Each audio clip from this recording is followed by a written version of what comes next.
Ladies and gentlemen, without giving you any kind of spoilers, I am proud of this one. Let's get into it. I am playing with the white pieces against a kid from Moldova, 2050 rated. Not a bad player. And he is playing the Caro-Kann. In the first round, I played against his roommate. And I knew he was his roommate. And in that one, I played e5, bishop here, knight d2. So I said, man, he's going to prepare for this. Also, I played a lot of knight f3, takes this. So he's going to prepare for this one as well. So then what did I do? d4, d5, f3. Boom, the fantasy variation. That's what this is called. When he saw f3 on the board, he went like this. He was like this, like this, like this. His friend was watching our game. He was like, what just happened? Probably they prepared the whole morning and lunch time for this game. And well, I just surprised them. So here there are three main moves: e6, queen b6, and this. He went for the weakest one. This, knight f3. But now here, at least he didn't take this pawn, because this is bad. Like bishop c4. You're not taking back here. Let's say, I don't know, knight f6, castles, bishop e7, this, castles, you have this. That's one way of winning. Bishop to c5, you have still this, and again something like this, I think it is, yes, and queen h5, taking the bishop, because this is pinned. Many ways of winning here, many ways. And let me show you another funny line here. Instead of knight f6, bishop to b4, this, you can take here, he has to take, if he plays king here, then just queen b3. Take, you take the queen, but he's also taking your rook and making a new queen. But you have knight g5, queen e8, knight e6, and this is checkmate. Book. He has to play, okay, this and this. But this is what I prepared for him. Okay, and also there are many lines, like I prepared also queen to b6 here, which is very, very nice. e6, many interesting lines, but I will not show you those ones now because that takes a lot of time. So he played here bishop to e6, c3. Now I can cement my center and we reach this position. Here I'm out of book, it's not preparation anymore. I'm playing on my own. Knight g5, trying to get his bishop. He's allowing me to get his bishop, but then he played e5, which is a nice move. My center now will be broken. But here I played knight to c4, attacking the bishop, and queen to b3. Threatening a discovery here, and of course the classical smothered mate. Like let's say if he plays a6, you have this.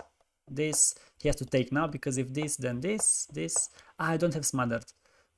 Anyways, because he has the knight here, it's not smothered, it's like the queen. But okay, you get the idea. So, he played king h8, and I took on b7. And now here, I was a bit worried, because if he would have taken here, this one, I don't know if I would survive. I mean, I couldn't play g3, I would have played g3 probably.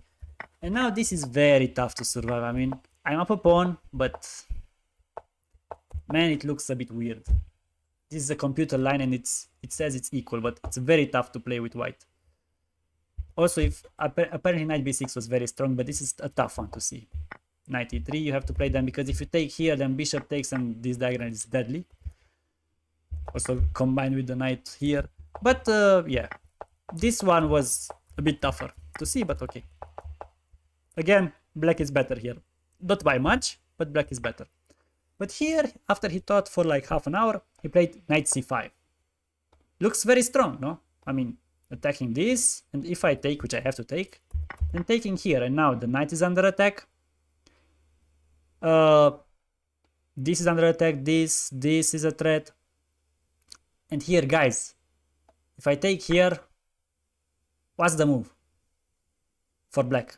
I give you 5 seconds to pause the video.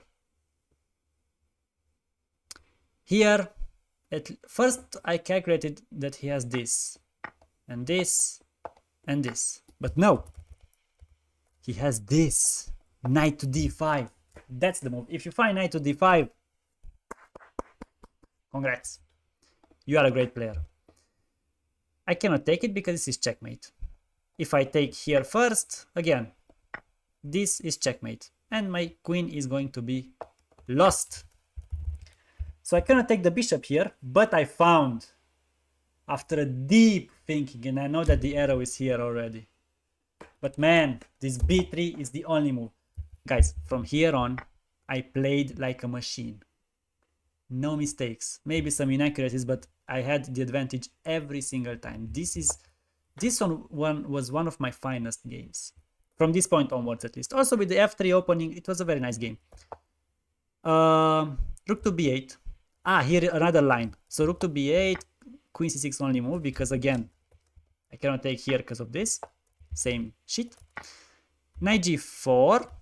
And here again, bishop to b2 only move, because this is a threat, so we need to stop it. Bishop e3 is not possible. If here he would have taken with the knight here, then bishop to e3, again stopping queen to d4 and protecting everything. And we are just winning here, guys, because this is still under attack. And his queen here is actually pretty much trapped. Also, obviously, b3 is not a blunder, because this check doesn't work because of bishop to e3. It's protected by the knight, and now the rook is protected by the rook. So this b3 move was a very nice move. Amazing. Now, if here he would have played knight to g4, then I have bishop to b2, and after knight to e3, rook f3. Amazing move. Pinning. And he cannot take here because the rook is hanging. Checkmate. So, with that in mind, I think he played rook to b8, queen c6, and now knight to g4, bishop to b2, and now knight to e3, and now I don't have rook to f3. But I can take, king h1, queen here, rook here. Here I thought a little bit about repeating and just making a draw, but no. This is winning, guys. Rook f2 e1. He took my bishop, I took his bishop. I'm up 2 pawns. If I can stabilize, I win. Rook here, attack the queen. He has to keep protecting this pawn.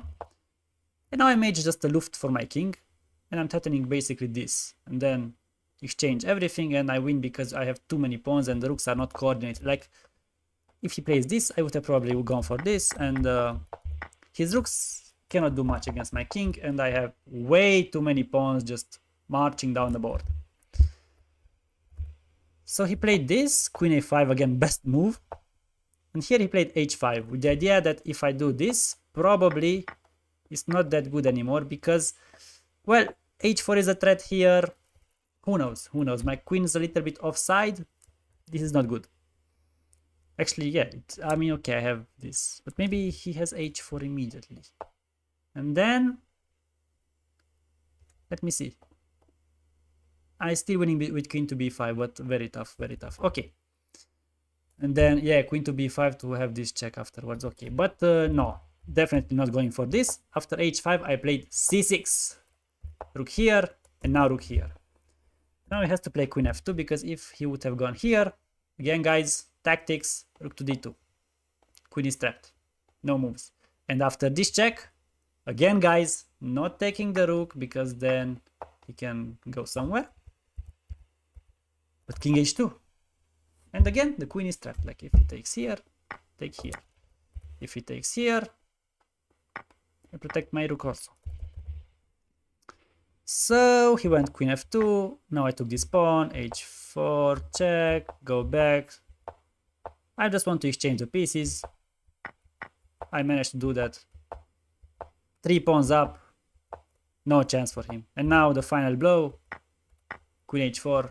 Here he resigned, because if king g6, then this and take this, and if king to g8, then this and yes. So I don't want to brag too much, but this game was one of my finest. Finally, I played a beautiful and a great game in this tournament. 3 more rounds to go. Let's see if I can do even better than this and try to come back in this tournament. And who knows, maybe even get some ELO points afterwards. For now, I'm like -10. But we are still there. If we win okay, we are not gonna win the last 3 games. But if we get like 2 out of 3, it would be perfect. See you in the next recap.